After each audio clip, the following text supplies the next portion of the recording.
नमस्कार दोस्तों क्या आपको कभी कन्फ्यूजन हुआ है कि टीचिंग, ट्रेनिंग और फैसिलिटेशन में अंतर क्या है? बहुत सारे लोग दोस्तों इस अंतर के साथ में रहते हैं कि टीचिंग भी ट्रेनिंग के जैसा ही होता है और ट्रेनिंग जो होती है उसमें फैसिलिटेशन हो सकता है। दोस्तों आज के इस वीडियो में हम देखेंगे कि इन तीनों में क्या डिफरेंसेस होते हैं और साथ ही साथ ये जानने की कोशिश करेंगे उदाहरण के साथ में कि ये तीनों एक दूसरे से किस प्रकार अलग अलग हैं या भिन्न हैं।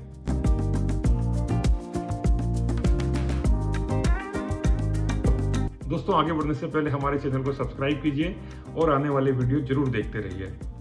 दोस्तों सबसे पहले हम बात करते हैं कि टीचिंग क्या होती है। जिस तरीके से दोस्तों आपने देखा होगा कि जब हम स्कूल में पढ़ते थे तो हमारे टीचर जो थे वो हमको पढ़ाते थे। जब भी किसी एक नए विषय का हम ज्ञान लेते हैं उस चीज़ को हम टीचिंग कहते हैं। जैसे उदाहरण के लिए कि आपको मैथमेटिक्स समझना है, उदाहरण के लिए आपको जियोग्राफी की नॉलेज लेना है या आपको पॉलिटिकल साइंस की नॉलेज लेना है या आपको इंग्लिश में ग्रामर सीखना है, तो आपके जो टीचर होते हैं, जो शिक्षक होते हैं, वो आपको ये सिखाते हैं और आपको नया जो ज्ञान होता है, जो नॉलेज होती है वो देने की कोशिश करते हैं। अब ये बात अलग है कि उस टीचिंग में जो अलग अलग प्रकार की टीचिंग मेथोडोलॉजीज हैं उसका वो यूज़ करते हैं। कई बार वो एक्टिविटी कराते हैं, कई बार वो गेम्स कराते हैं, कई बार वो लेक्चर कराते हैं, कई बार वो आपसे पढ़ने के लिए बोलते हैं, उसके बाद में वो आपको सिखाने की कोशिश करते हैं कि ये किस प्रकार से होता है। यानी कि इसका मतलब ये हुआ कि जब आप टीचिंग की बात करते हैं तो जो थ्योरी जितनी भी होती है वो सारी की सारी नॉलेज आपके शिक्षक आपको देने का प्रयास करते हैं। दोस्तों हम आपको साथ ही साथ ये भी बता सकते हैं कि जब भी बहुत सारे ट्रेनर्स जो होते हैं अलग अलग इंडस्ट्री में, जब वो ट्रेनिंग करते हैं तो ट्रेनिंग में उनको कभी कभी टीचिंग करना होती है, कभी कभी उनको ट्रेनिंग करना होती है और कभी कभी उनको ट्रेनिंग में फैसिलिटेशन भी करना होता है। लेकिन साथ ही साथ ये समझना जरूरी है कि ये तीनों चीज़ें एक दूसरे से अलग या भिन्न क्यों हैं। अब दोस्तों हम बात करते हैं दूसरे नंबर पर, जिसको कि हम लोग बोलते हैं ट्रेनिंग। ट्रेनिंग की आवश्यकता कहाँ पड़ती है और ट्रेनिंग क्यों इंपॉर्टेंट होती है और ट्रेनिंग टीचिंग से कैसे डिफरेंट है उसके बारे में जानने की कोशिश करते हैं। दोस्तों जब भी किसी भी टीचिंग को ट्रेनिंग में कन्वर्ट किया जाता है तो इसका मतलब ये होता है कि उसकी जो एप्लीकेबिलिटी होती है, उसका उपयोग किस तरीके से किया जाए उसके बारे में हम बात करते हैं। इसका मतलब क्या हुआ? इसका मतलब ये हुआ, जैसे आपने देखा होगा कि माइक्रोसॉफ्ट एक्सेल आप पढ़ रहे हैं, लेकिन माइक्रोसॉफ्ट एक्सेल का उपयोग कैसे करना है, कैसे उसमें फार्मूले लगाए जाते हैं, कैसे उसमें पिवट लगाए जाते हैं, कैसे उसमें अलग अलग प्रकार के जो फार्मूलेज होते हैं उसको एप्लीकेबल किया जाता है। यानी कि जो प्रॉब्लम सॉल्विंग है आपके प्रोफेशन में को लेकर के, आपके ऑर्गेनाइजेशन को लेकर के, वो सारी की सारी एप्लीकेबिलिटी आपको सिखाई जाती है। इसी के साथ साथ दोस्तों दूसरा एग्जांपल अगर हम देखें तो जैसे आपको पावर पॉइंट प्रेजेंटेशन बनाना है, जैसे आपको एक्सेल शीट बनाना है, या मान लीजिए आपको कुछ स्पेशल प्रकार के प्रेजेंटेशन बनाना है जिसमें आपको बहुत सारे अलग अलग प्रकार की चीज़ों को असेंबल करना है। उदाहरण के लिए आपको चैट जीपीटी का यूज़ करना है, उदाहरण के लिए आपको दोस्तों बार्ड का यूज़ करना है। तो इन सभी चीज़ों का उपयोग कैसे किया जाए, मैं दोस्तों यहाँ पर यूज़ कर रहा हूँ शब्द कि उपयोग कैसे किया जाए, यानी उसकी एप्लीकेबिलिटी क्या होती है, किस तरीके से उसको करके देखा जाए ताकि आप अपने कार्य क्षेत्र में जो जिस किसी भी पद पर हैं अपने काम को बहुत तरीके से, बखूबी तरीके से कर पाएं। दोस्तों ये था ट्रेनिंग। अब हम आते हैं दोस्तों तीसरी बहुत इंपॉर्टेंट चीज जिसको हम बोलते हैं फैसिलिटेशन। दोस्तों फैसिलिटेशन टीचिंग नहीं है, फैसिलिटेशन ट्रेनिंग नहीं है, फैसिलिटेशन फैसिलिटेशन है।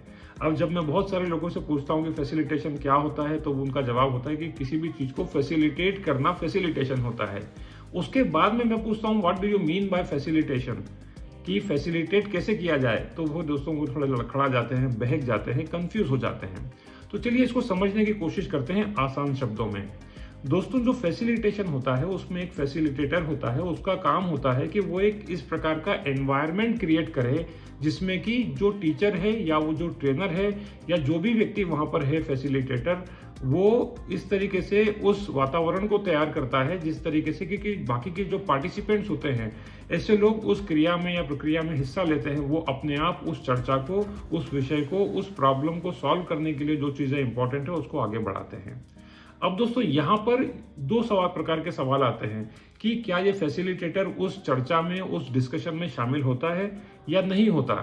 दोस्तों हमेशा याद रखिए कि एक फैसिलिटेटर हमेशा एक इस तरीके के ओपिनियन देता है जो कि किसी के भी पक्ष में नहीं होते।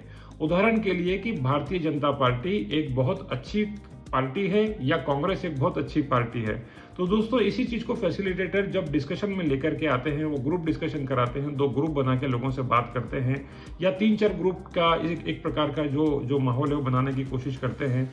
तो जो फैसिलिटेटर होता है उसका जो दोस्तों जो यहाँ पर उसका जो एक ओपिनियन होता है वो किसी के भी पक्ष में नहीं होता। लेकिन फैसिलिटेटर की एक और रिस्पॉन्सिबिलिटी होती है, जब भी वो देखता है कि पार्टिसिपेंट्स पार्टिसिपेट नहीं कर रहे हैं तो वो क्वेश्चन पूछता है, सवाल पूछ करके लोगों को वापस जो डिस्कशन में उसमें आने के लिए लोगों को आमंत्रित करता है। और लोग जब उस डिस्कशन में आते हैं तो दोस्तों उस फैसिलिटेशन को, उस डिस्कशन को आगे बढ़ाया जाता है। तो इसको कहते हैं दोस्तों फैसिलिटेशन। दोस्तों ये कुछ छोटे छोटे उदाहरण थे जिसके दोस्तों मुझे लगा कि बाकी लोगों के मन में जो कंफ्यूजन था उसको लेकर के दोस्तों इस प्रकार का वीडियो बनाना चाहिए। ये वीडियो दोस्तों आपको कैसा लगा हमको जरूर बताइए, और अपने कमेंट, क्या आप फैसिलिटेटर हैं, क्या आप ट्रेनर हैं, क्या आप एक टीचर हैं, क्या कभी आपने फैसिलिटेशन किया है? यदि दोस्तों आपने फैसिलिटेशन किया है तो आपको किन बातों का ध्यान रखना चाहिए। जैसे उदाहरण के लिए फैसिलिटेटर जो होता है वो एक कैटलिस्ट की तरह होता है, जो कि पार्टिसिपेट तो करता है क्रिया या प्रक्रिया में, लेकिन उसमें शामिल नहीं होता। उसका काम होता है कि जो चर्चा है, जो विषय है, उसको आगे बढ़ाने में मदद करे। अब उस मदद करने के लिए दोस्तों या तो वो सवाल पूछता है या 2 ग्रुप बना करके लोगों के अंदर डिस्कशन को जो एग्रीवेट कराता है उसको आगे बढ़ाता है या इंक्रीज कराता है, या इस तरीके से दोस्तों एक फैसिलिटेटर चीज़ों को फैसिलिटेट करता है या उस प्रक्रिया को आगे बढ़ाता है।